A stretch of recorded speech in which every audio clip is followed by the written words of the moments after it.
Bonjour, né de nouveau, en 2023. Combat spirituel. Selon qu'on a affaire à des démons ou à des sorciers, la posture est pas la même. Alors je partage mon prisme, ce que j'ai appris, ce que mon Jésus, Christ de Nazareth, m'a enseigné. Amour de ma vie.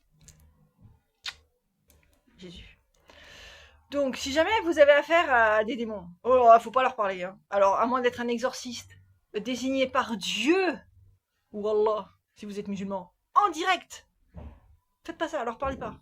C'est des manipulateurs spécialistes, c'est pas. On n'a pas à leur parler. J'ai vu sur d'autres. J'ai vu un posteur qui partageait là-dessus. Faut pas leur parler. Faut juste louer Dieu. Dites que vous aimez Dieu, louez Jésus, c'est très bien ce qui se passe. Et quand vous êtes un peu, vous commencez dans les combats spirituels contre les démons, faut simplement s'en remettre à Jésus. Hein. Dans le livre de Jean Plia aussi sur le combat spirituel, être très humble parce que nous on peut rien. Notre pouvoir contre les démons, c'est simplement d'être un des enfants de Dieu, c'est tout. C'est nous, c'est nous-mêmes.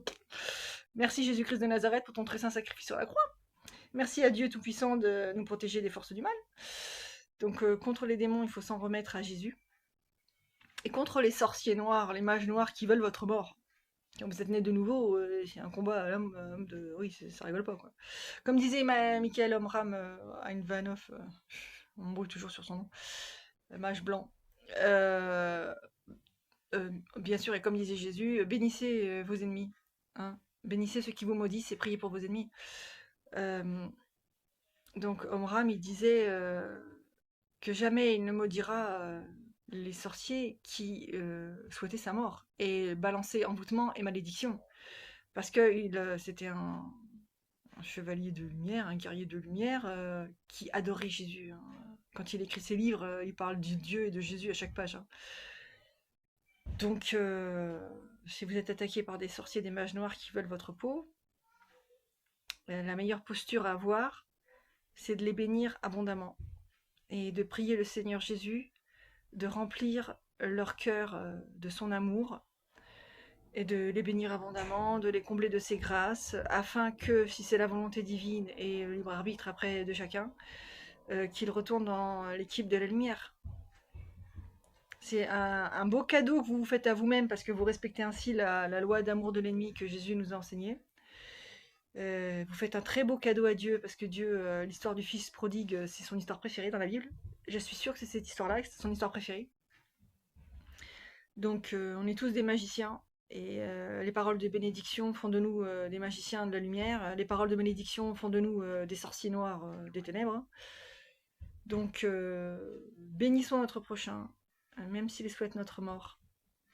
C'est le plus beau cadeau qu'on puisse se faire à nous-mêmes pour rester enfant de Dieu, qu'on puisse faire à Dieu pour faire en sorte que des bébés agneaux perdus sur le chemin des ténèbres retournent dans l'équipe, comme on voit plein de témoignages d'anciens satanistes. Et c'est un très beau cadeau à nos frères et sœurs en humanité qui sont perdus sur le chemin des ténèbres. Les combler de l'amour de Dieu, demander à Dieu qu'il emplisse leur cœur de son amour.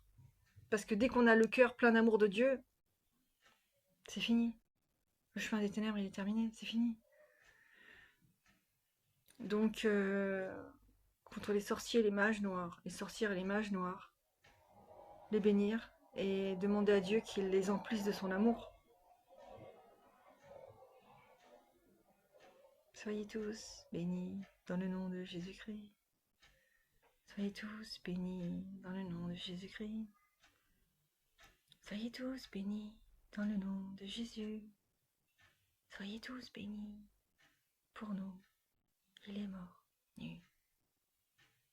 Dieu vous aime. Amen. Et vive le Seigneur!